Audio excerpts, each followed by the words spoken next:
The quiet house. The house was always quiet at night. Too quiet. Mara learned that silence could be louder than screaming. It crept into her bones, settled behind her eyes, and pressed against her ribs where her unborn child stirred, as if sensing danger before it arrived. Her husband's footsteps were the worst part. Slow, heavy, predictable. They came every night like a clock ticking toward midnight.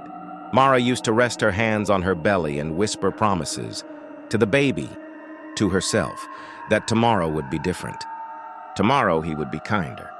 Tomorrow the house would feel like a home again. Tomorrow never came.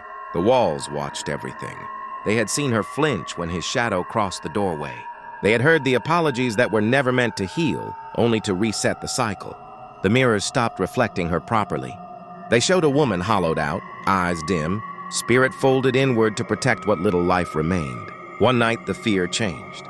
The baby kicked, hard, not a flutter. A warning. Mara realized then that the terror wasn't just hers anymore. That was when the house stopped being quiet.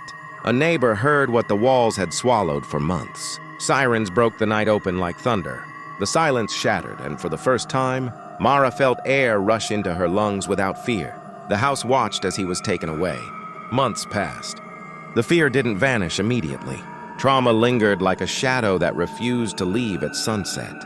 But shadows shrink when light grows stronger. Mara rebuilt herself piece by piece. Her child was born under bright hospital lights, surrounded by voices that spoke gently, hands that helped instead of harmed. She cried, not from fear this time, but relief. Years later, Mara stood in a courtroom. She didn't shake. She watched as the man who once ruled her nights stood powerless, sentenced by a system that finally listened. The sound of the gavel echoed like a door slamming shut. Final, undeniable. Prison bars closed around him.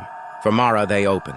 She walked outside into the sun with her child's small hand wrapped around her finger. The world felt vast and terrifying, but it was hers now.